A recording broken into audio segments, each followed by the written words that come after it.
다시 함께 하나님 말씀 보겠습니다. 함께 보실 하나님 말씀은 요한복음 5장 8절입니다. 우리가 참 잘 아는 말씀인데요. 요한복음 5장 8절 우리 같이 함께 한 목소리로 함께 합독해 보도록 하겠습니다. 함께 읽겠습니다. 시작. 예수께서 이르시되 일어나 내 자리를 들고 걸어가라 하시니. 아멘. 창세기부터 요한계시록까지 성경 66권의 시작은 이렇게 드러나고 있습니다. 태초에라는 단어로 시작되죠. 태초에, in the beginning, 베레시트라고 하는 이 단어는 사실은 처음, 그 시점을 말하는 단어입니다. 그러나 의미상 하나님께서 시간을 시작하셨다라고 하는 의미로 해석될 수 있죠. 그러므로 모든 시간의 주인은 하나님이 되십니다. 하나님께서 바다와 무채 경계를 구별하신 것처럼 밤과 낮이라고 하는 시간의 경계를 만드셨죠. 그리고 날을 구분하시고 특별히 창세기 2장 3절에 의하면 하나님께서는 7번째 날에 복되게 하시고 거룩하게 하시며 특별하게 하신 것을 우리가 보게 됩니다. 뿐만 아니라 레위기와 민수기를 통해서 알 수 있는 것은 하나님께서 6월절부터 초막절 7가지의 절기를 제정하시고 그 절기를 지키고 하나님 앞에 예배하고 기억하는 날로서 정하심을 통하여 하나님의 영광을 사모하게 하셨다라고 하는 것도 알게 됩니다. 오늘 예수님이 부활하심을 기념한 날입니다. 예수님의 부활하심을 통하여 복되게 하시고 거룩하신 날을 기념하여 모인 우리 이 주일에 하나님의 은혜와 하나님의 영광을 경험하는 저와 여러분 되시기를 주님의 이름으로 축복합니다. 성경에 보면 예수님께서는 수많은 사람들을 만나셨던 것을 우리가 보게 됩니다. 예수님의 3년여의 공생애 동안 오병이어나 아니면은 무리를 지어서 만났던 사람들을 제외하고 대략 500명이 복음서에 예수님을 만났던 것을 보게 되죠. 대부분의 사람들은 예수님께 문제를 가지고 찾아왔습니다. 자기 질병의 문제, 상황의 문제, 고민의 문제를 가지고 예수님을 찾아왔던 것을 우리가 보게 되죠. 많은 사람들이 예수님 찾아왔어요. 그러나 그 중에는 예수님께서 직접 찾아갔던 사람들도 있습니다.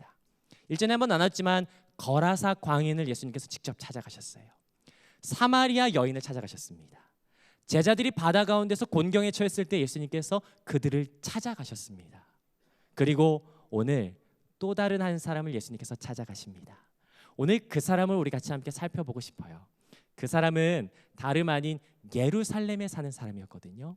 오늘 요한복음에서 그 사람이 어디에 살고 있는지 무엇을 하는지 보여지고 있습니다. 요한복음 5장 1절 같이 한번 보도록 하겠습니다. 요한복음 5장 1절이요. 함께 읽어보시죠. 시작. 그 후에 유대인의 명절이 되어 예수께서 예루살렘에 올라가시니라. 예수님께서 예루살렘에 가서 이 사람 만나기 위해서 가신 거예요. 그런데 우리가 좀 눈여겨보고 싶은 것은요, 그때가 언제인지도 말씀하세요.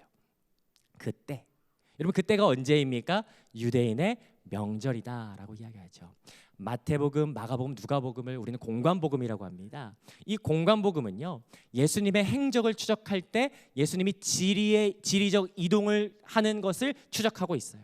갈릴리에서 예루살렘까지 이동하신 장면을 추적하죠. 그러나 요한복음은 다릅니다. 요한복음은 시간의 흐름에 따라서 예수님을 추적해요.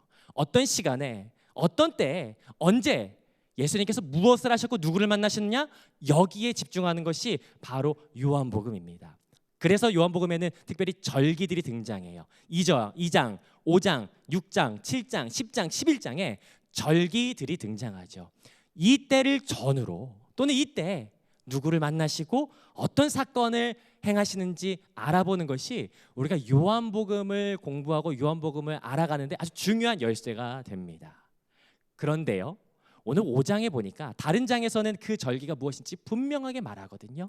그런데 오늘 5장에서는 그 절기가 무엇인지 분명하게 말하지 않습니다. 그러나 이 절기가 무엇인지 추측하는 데는 그다지 어렵지 않은 열쇠들을 가지고 있어요.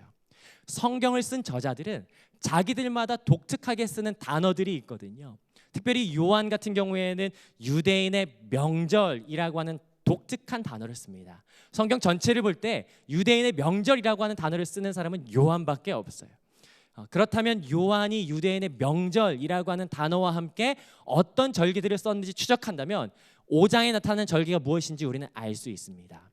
요한이 쓴 책들을 통하여 요한이 유대인의 명절이라는 단어를 쓸 때 나타나는 절기는 딱 두 가지입니다. 유월절과 초막절입니다. 그러므로 오늘 5장의 배경은 어떤 절기인지 분명하지 않지만 한 가지는 알 수 있어요. 유월절이거나 초막절이에요. 유월절과 초막절은 다른 절기죠. 그러나 이 절기에 공통점이 있습니다. 그건 뭐냐면 명절의 기간이 깁니다. 달력을 보니까 여러분 지금도 기다리시는 분이 혹시 있을 수 있을 것 같은데 추석 연휴가 꽤 길더라고요. 기다리는 분 혹시 있지 않으십니까? 그처럼 유월절과 초막절의 절기가 굉장히 길었어요. 유월절은 무교절로 이어지면서 8일간의 명절의 기간을 갖습니다.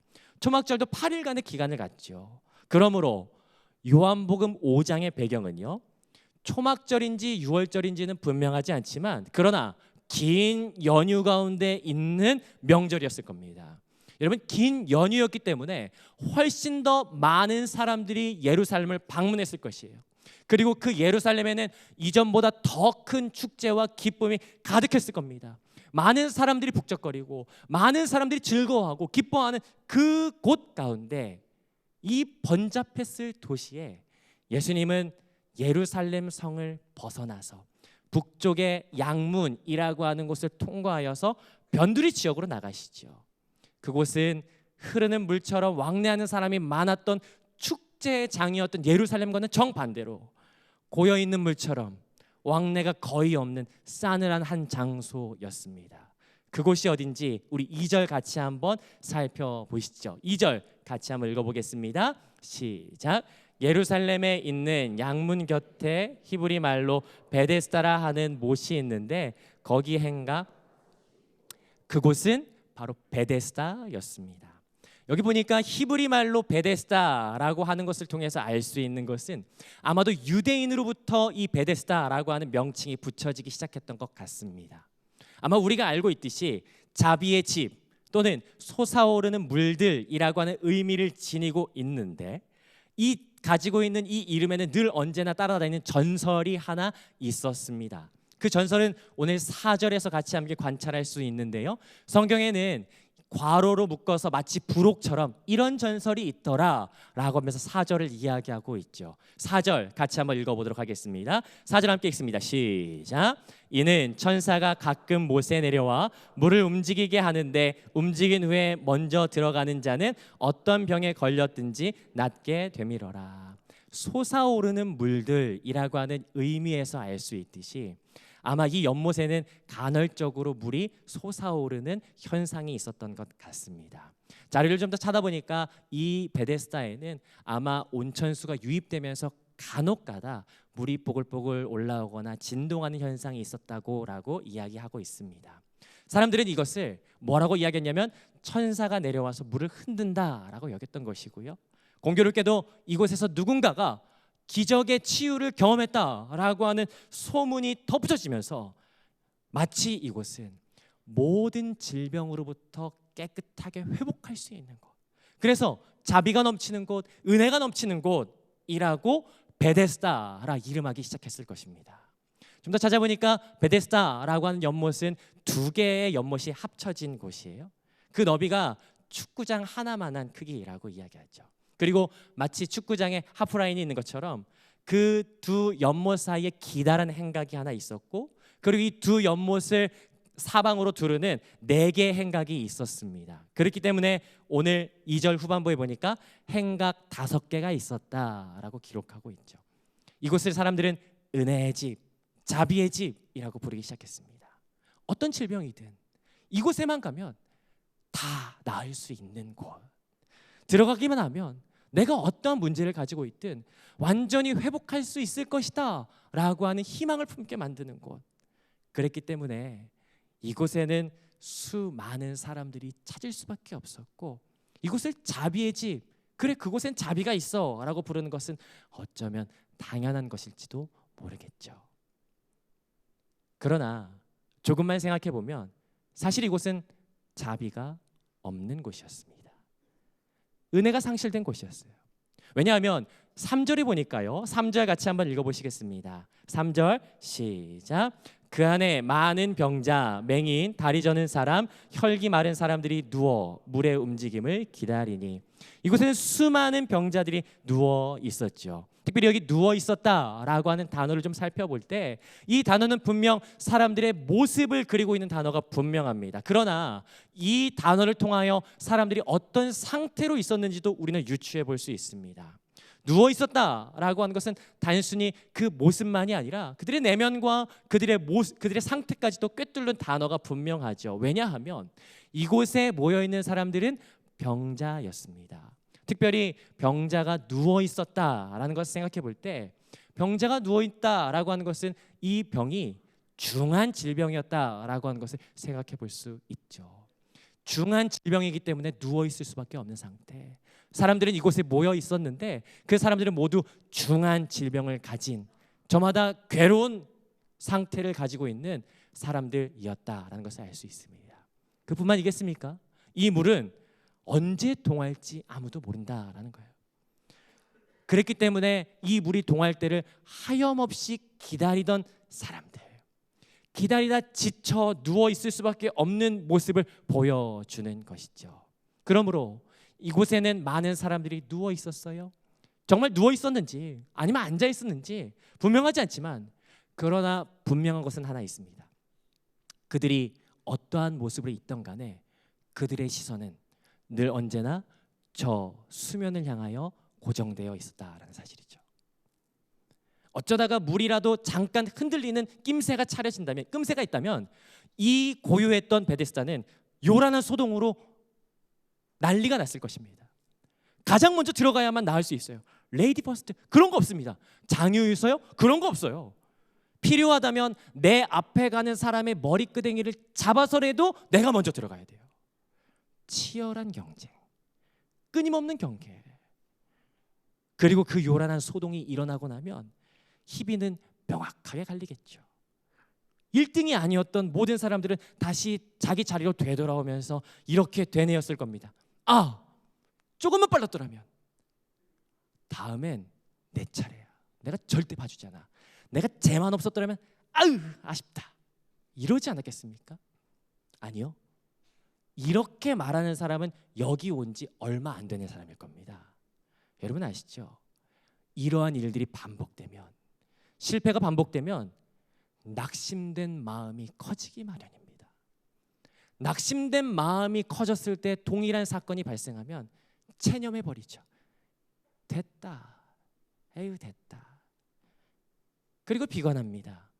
난 안 되나 보다.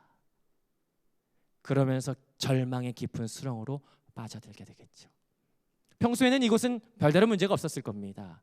마치 연못이 잔잔할 때는 아무 일도 일어나지 않는 것처럼, 그런데 그 연못에 자그마한 돌만 던져진다면 물결이 이르고 일렁이는 것처럼 누군가가 그 사람들에게 실패를, 그 상황을 떠올리게 하기만 한다면 이내 일렁이는 물처럼 그 사람들에게는 지난날의 실패와 현실의 불평과 비관이 쏟아져 나오기 시작했을 것이죠. 내가 그때 너 때문에 못 들어갔어. 내가 그 때문에 그 사람 때문에 망했던 거야. 내가 그때 조금만 더 빨리 갔어도 그래서 나에겐 희망이 없다라고 이야기하겠죠. 그리고 그 일렁이는 물은 작은 물결이 큰 파도를 만들고 이내 쓰나미 같은 큰 분노를 가져왔을 것입니다. 그러므로 이곳은 자비의 집이라고 말할 수가 없는 곳이었습니다. 자비와 은혜는 온데간데 없고 오히려 반복된 실패와 좌절, 완전히 깨어진 조각난 마음들만이 그곳에 가득했을 것입니다. 그러면서도 저 마음 깊숙한 한 곳에는 나도 언젠가 주인공이 되지 않을까라고 하는 왜곡된 희망이 여기저기 자리에 들여앉아 있었겠죠. 오늘 그 사람 중에 한 사람을 우리가 만나게 됩니다. 그 사람은요, 요한복음 5장 5절에 나타나는데요, 5장 5절 같이 한번 읽어보겠습니다. 함께 읽습니다. 시작. 거기 38해 된 병자가 있더라. 38년 동안 이 한 자리를 지키고 있었던 한 사람.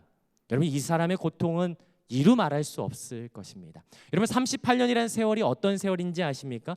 결코 짧지 않은 시간이죠. 여러분, 어른들에겐 죄송하지만 제가 38년 살았습니다. 38년이면 말 못하는 응애응애하던 아이가 성인이 될 나이입니다. 저 결혼하고 벌써 애가 셋입니다. 큰애는 벌써 10살이에요. 어떤 한 사람의 인생의 전부의 시간이 38년이에요. 또는 여러분들의 인생에 있어서는 38년이라는 시간은 큰 변화를 가져오기에 충분한 시간이죠. 그 자리, 그 38년간 그 자리에 있었던 그 사람의 자리가 과연 얼마나 큰 괴로움과 고통이 축적되어 있고 쌓여 있을 자리이겠습니까? 그래서요, 예수님께서 그에게 찾아오셨을 때 그의 내면은 마치 작은 파도가 거친 파도로 금세 커지듯이 가라앉아 있던 그 마음속에 있었던 앙금이 솟구치며 요동치며 이렇게 이야기합니다. 5장 7절입니다. 5장 7절 같이 한번 읽어보시죠. 시작. 병자가 대답하되 주여 물이 움직일 때 나를 못에 넣어주는 사람이 없어 내가 가는 동안에 다른 사람이 먼저 내려가나이다. 내가 그때 내려갈 수 있었는데, 그때 누군가 나 좀 도와줬다면 내가 지금 달라질 수 있을 텐데, 그래서 내가 이 지경입니다. 난 안 됩니다. 지난 38년을 향한 그 후회와 원망, 그래서 지금 이 시간을 분노로 가득 채우고 있는, 그래서 내일까지 잃어버린 그 슬픔과 그 괴로움이 이 사람을 장악하고 있는 것을 우리가 보게 되죠. 여러분, 이런 자리, 이 자리가 이 38년 된 병자 이 사람만 경험하는 자리이겠습니까? 이 사람만 누워있던 자리가 아니었죠. 5개의 행각 안에 모여있는 모든 사람들이 경험하고 있는 마음과 상태였을 텐데, 누가 감히 이곳을 자비의 집이라고 말할 수 있겠습니까? 최근 기상이변으로 기록적인 폭우가 내린 지역 중에 한 군데가 미국에 있는 캘리포니아의 동쪽 데스밸리라고 하는 사막이더라고요. 데스밸리, 이름하여 죽음의 골짜기입니다. 제가 이 데스밸리라고 하는 지명의 이름을 처음 들었을 때는 그래, 사막이니까 뭐 척박해서 이름이 그런가 보다라고 생각했는데 이유가 있더라고요. 1849년에 캘리포니아에 금이 쏟아진다라는 소식이 퍼지면서 전국의 수많은 사람들이 이곳을 향해서 모여들었다라고 합니다. 말과 마차를 끌고 사람들이 모여드는데 그 험난한 산과 고개를 넘기가 어려웠던 것이죠.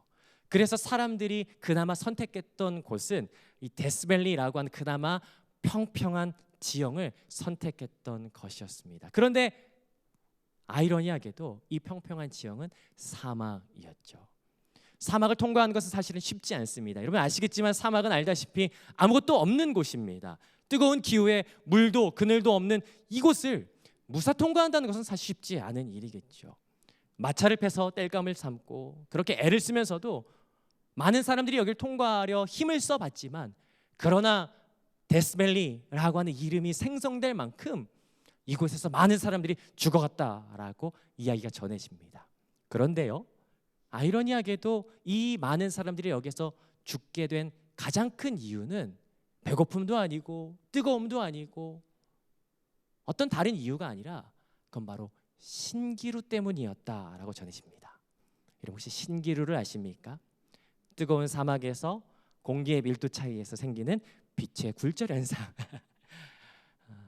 지칠 대로 지친 사람들에게 그렇게 반가운 물이 마치 저기에 있는 것처럼 보여져서 그래서 막 달려가는, 그것이 바로 신기루죠. 많은 사람들이 달려갔는데 그러나 진짜가 아니었기 때문에 결국에는 낙심과 좌절과 절망과 상처만 남겼던, 죽음까지 이르게 했던 그 신기루. 사실 베데스다는 신기루였죠. 그런데 그 베데스다가 요한복음에만 있진 않는 것 같습니다. 5개의 행각 아래에서 끊임없이 저 연못만을 쳐다보고 있는 그 사람, 사막 한가운데서 저것이 오아시스다라고 하면서 달려가는 그 사람의 모습이 저것만 이루어지기만 하면 그래놓고 또 좌절하고 또 절망하고, 그럼 거기서 뒤돌아서면 되는데 그래도 저거 진짜지 않을까라고 하면서 계속 기대하고 또 달려가고 반복되고 또 반복되는 그 신기루의 삶을 살아가는 것이 바로 우리의 삶이었다라고 하는 것을 생각해 보게 되죠. 부끄러운 이야기지만 목사인 저에게도 베데스다가 있더라고요. 얼마 전에 저희 큰아들이 그렇게 이야기했습니다. 아빠, 저 과학자가 되고 싶어요. 너무 좋겠다. 아빠, 저 화가도 되고 싶어요. 너무 좋지. 아빠, 저 목사가 되고 싶어요.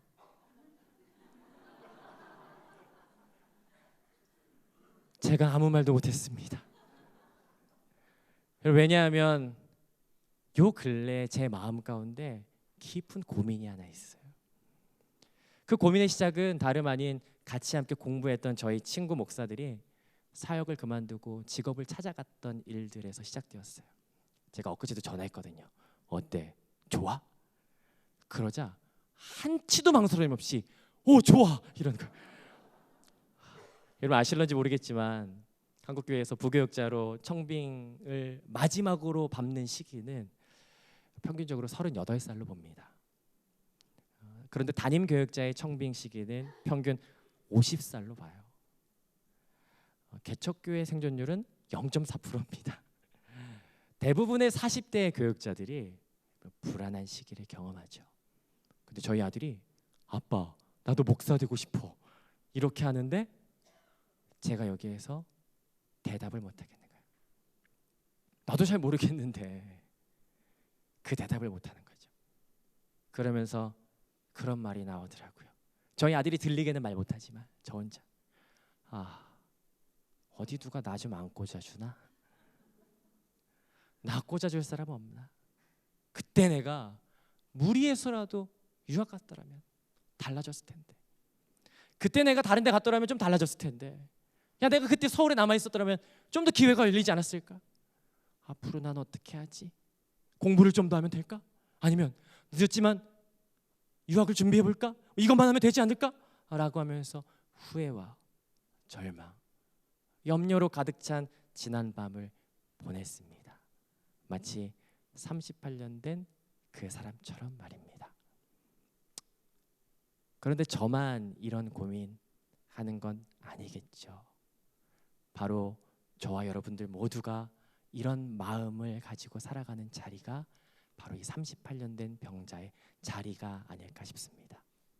그런데 오늘 이 38년 된 병자에게 한 사람이 찾아옵니다. 그 사람은 바로 예수님이시죠. 요한복음 5장 6절입니다. 요한복음 5장 6절 같이 한번 보시겠습니다. 함께 읽겠습니다. 시작. 예수께서 그 누운 것을 보시고 병이 벌써 오래된 줄 아시고 이르시되 내가 낫고자 하느냐. 여기 기록되어 있어요. 예수께서 보시고 아시고 이르시되. 수많은 사람들이 문제를 가지고 예수님께 나와왔습니다. 딱 한 번만 만나주십시오 라고 하면서 간절한 마음을 가지고 예수님께 찾아왔어요. 그러나 오늘 예수님께서는 이 사람을 직접 만나기 위해 찾아오신 것입니다. 그런데 성경은 단순히 보았다, 만났다 라고만 이야기하지 않습니다. 오늘 보니까 뭐라고 이야기합니까?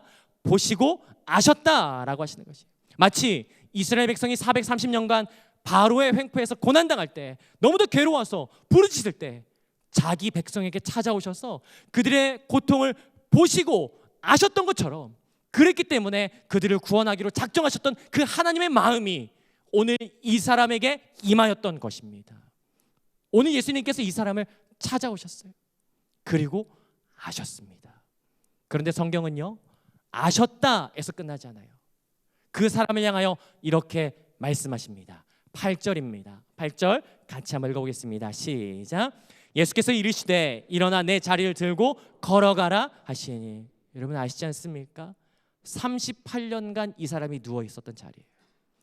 그토록 끊임없이 물이 움직이기만을 애타게 기다렸던 그 자리였습니다. 중한 질병 때문에 지치고 상하고 부러진 마음과 몸으로 누워 있었던 자리였어요. 실패로 낙담했던 자리였습니다. 좌절 때문에 몸서리쳤던 자리였어요. 여러분, 그 슬픔과 억울함 때문에 흘렸던 눈물이 고스란히 녹아있던 자리였습니다. 그런데 예수님께서 오늘 말씀하세요. 그 자리를 들고 걸어가라 말씀하세요. 그러자 놀라운 일이 벌어집니다. 9절입니다. 9절 같이 한번 읽어보겠습니다. 시작. 그 사람이 곧 나서 자리를 들고 걸어가니라. 그 사람이 자리를 들고 걸어갑니다. 할렐루야. 여러분 기억하십니까? 모든 실패와 좌절이 예수님의 말씀과 함께 끝이 난 것이에요. 모든 38년의 헛된 꿈과 나의 그 바람이 끊어지고 자리를 접고 걸어간 것이에요. 여러분, 그런데 우리가 주목해 볼 것이 한 가지 있습니다. 성경은 이 날이 언제인지를 굳이 이야기합니다. 이 날은 안식일이니, 하나님께서 이 사람을 찾아가셨던 이 날이, 하나님의 아들이신 예수께서 찾아가신 이 날이 결코 우연히 어쩌다가 이 날이 얻어 걸린 것이 아니죠. 5장 1절에 의하면 이 시점은 유대인의 명절이었습니다. 유월절인지 초막절인지 알 수 없지만 분명한 것은 둘 다 8일간의 긴 절개 시간을 가졌을 거예요. 그 8일간의 긴 절기 중에 반드시 들어가는 날이 있습니다. 그날은 안식일입니다. 하나님께 감사하며 하나님께 예배하는 절기 중에 찾아온 안식일. 우리가 지난번 민수기 29장 묵상했을 때 혹시 기억하실지 모르겠습니다. 1년 중에 가장 많은 제물을 드리는 날이 바로 이 날입니다.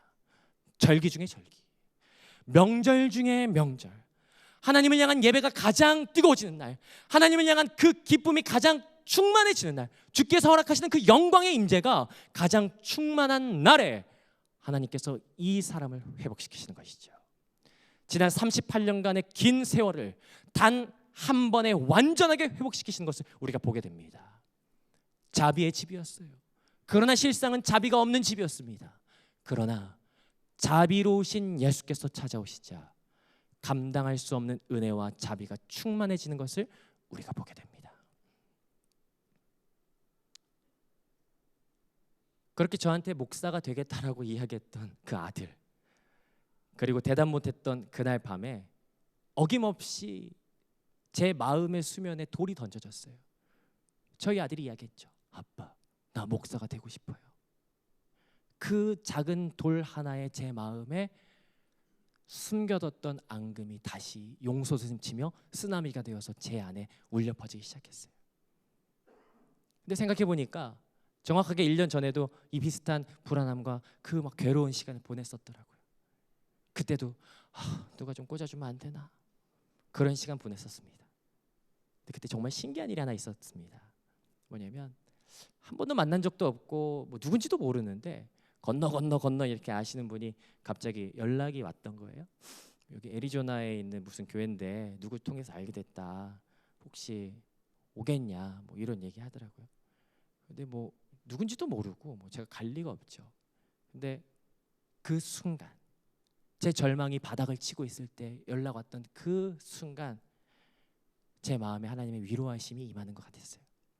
제 아내에게 그래서 그렇게 이야기했습니다. 하나님 아시는구나. 하나님 내 처지를 보시고 하나님께서 아시는구나 라고 했죠. 근데 그 시간이 지나고 나서 또다시 제 마음에 돌이 던져졌을 때, 얼마 전에 그 날에 제 마음속에 있었던 그 앙금이 또다시 고개를 들었던 것이죠. 잘 정리했다고 생각했는데 아빠 목사 되고 싶어요 라고 했던 그날 밤에 또다시 막 괴로움이 막 몰려와서 불안함으로 마음이 막 어려워질 때, 그때 연락이 하나 또 왔어요. 애리조나였어요. 똑같은 내용. 혹시 오시겠습니까? 물론 제가 간다고 하지 않았습니다. 근데 그 상황을 통해서 하나님께서 그렇게 말씀하시는 것 같더라고요. 내가 보고한다. 네 나이가 너의 걸음을 붙잡지 않는다. 내가 보고 알아. 지금까지 너의 실패가 전부가 아니야. 꺾이지 않으려고 애쓰는 너의 마음도 내가 안다. 그런데 그 무엇보다 중요한 것은 꺾이지 않는 네 마음이 아니라 하나님의 꺾이지 않는 은혜가 아니냐라고 말씀하시는 것 같더라고요. 그때 이 말씀이 제 눈에 선명하게 들어왔습니다. 8절인데요. 8절, 예수께서 이르시되. 예수님 말씀하시면 능치 못함이 없구나. 내 자리를 들고 걸어가라. 내 실패를 들고 걸어가라. 내 불안을 들고 걸어가라. 네 걱정이 무엇이냐? 네 걱정을 들고 걸어가라. 네 좌절을 들고 걸어가라. 네 슬픔을 들고 걸어가라. 오늘 베데스다에 오신 예수님으로 인해서 저와 여러분들의 자리가 들려지는 귀한 시간 되시기를 주님의 이름으로 축복합니다. 밖에서 찾아오신 예수님 때문에, 그 은혜 때문에 내 삶에 다시 한 번 더 소망이 찾아지는 역사 있기를 주님의 이름으로 축복합니다. 혹시 후회와 절망의 자리를 가지고 있으십니까? 왜곡되어서 삐뚤어진 소망의 자리에 진짜 은혜가 임할 때 다시 한 번 더 회복하게 되는 귀한 역사를 경험하는 저와 여러분들이 되시기를 주님의 이름으로 축복해요. 예수님께 해답이 있습니다. 보시고 아시는 예수님께 소망이 있어요. 오늘 찾아오시는 그 주님께서 우리를 아세요. 연못의 움직임만을 끊임없이 그렇게 주목하던 우리 시선에 답이 있지 않아요. 예수님께서 우리를 보시는 그 시선에 해답이 있다라고 하는 것을 잊지 않으셨으면 좋겠어요. 그러므로 오늘 우리를 향하여 바라보시는 그 주님을 바라보는 영광의 시간 되지 않으시겠습니까? 주일 영광의 시간에 하나님의 임재를 갈망하며 하나님을 향하여 시선을 놓치지 않는 저와 여러분들 되시기를 주님의 이름으로 축복합니다. 그 하나님을 향하여 주목하여서 그 하나님을 향한 그 끊임없는 기대와 소망이 이번 한 주를 살아가신 여러분의 삶의 자리 가운데 충만하게 임하시기를 주님의 이름으로 축복합니다. 우리 시간에는 같이 한번 자리에서 일어나시겠습니다. 자리에서 일어나서 우리 찬양하고 기도하도록 하겠습니다. 우리 같이 함께 찬양할 때 내 눈 주의 영광을 보내 같이 함께 고백하도록 하겠습니다.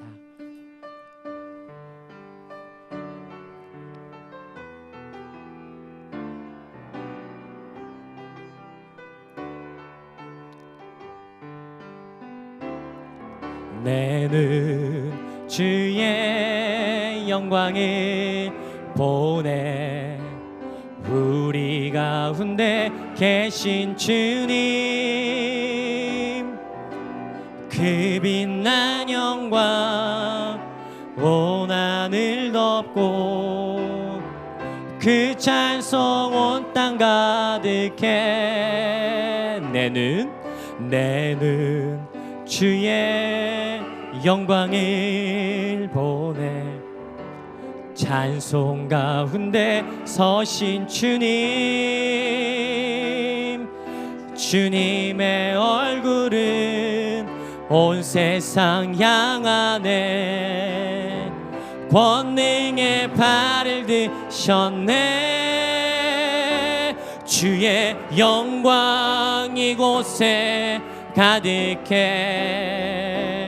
우린 선해 주님과 함께 하며 찬양하며 우리는 전진하리. 모든 열방 주, 우리 다시 한 번 더 고백합니다. 내 눈 주의 영광을 보내. 내 눈 주의 영광을 보내 우리 가운데 계신 주님, 그 빛난 영광